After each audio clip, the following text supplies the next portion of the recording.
Pakistan has strongly criticized India at the United Nations for what it called the weaponisation of water after New Delhi unilaterally suspended the Indus Waters Treaty, escalating tensions between the two neighbors. The exchange took place at a high-level UN event ahead of World Water Day, where Pakistan's Climate Minister Musaddiq Malik said India's decision to place the treaty in abeyance undermines decades of cooperation and violates international law.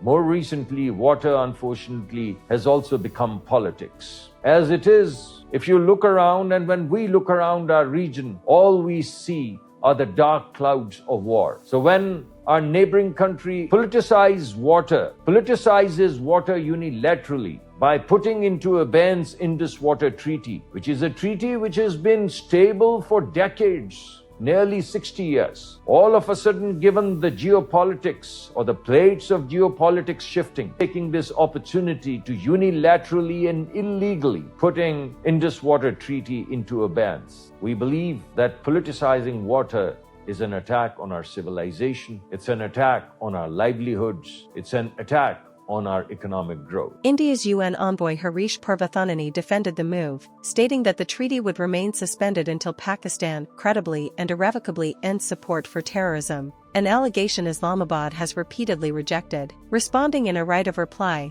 Pakistan's representative Alina Majid dismissed India's claims as baseless and accused New Delhi of attempting to deflect attention. She warned that suspending the treaty poses a serious threat to Pakistan's agriculture, livelihoods, and regional stability. Pakistan also pointed to a 2025 Court of Arbitration ruling, maintaining that the treaty remains legally binding and in force. Presents a grave departure from this legacy. No provision of the treaty permits unilateral suspension or modification or so-called abeyance. Such actions amount to the weaponization of water for narrow political gains, jeopardizing the lifelines of millions. We also reject the entirely baseless statement and accusations by the Indian representative on the issue of terrorism. India's attempts to deflect attention through unfounded allegations of terrorism cannot conceal its record of sponsorship of terrorism across its borders, perpetration of state terrorism in occupied Jammu and Kashmir, global state-backed assassination campaigns including in North America, and state patronage of violence against its minorities.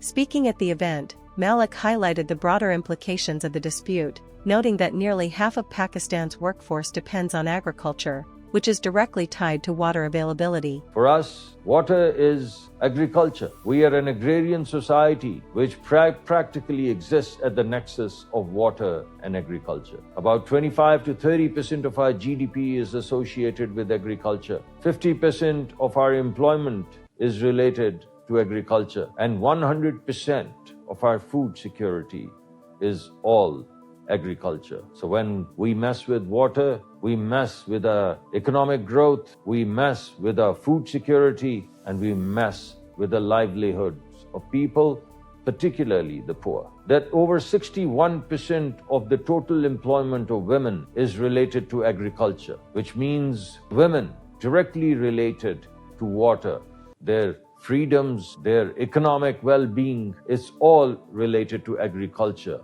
and water. He described the politicization of water as not just a legal issue, but a humanitarian one, particularly in a country already grappling with climate disasters. He added that water access is closely linked to gender equality, stating that over 60% of women's employment in Pakistan is tied to agriculture. The Indus Waters Treaty, brokered by the World Bank in 1960, has long been considered a rare example of cooperation between India and Pakistan, surviving decades of conflict.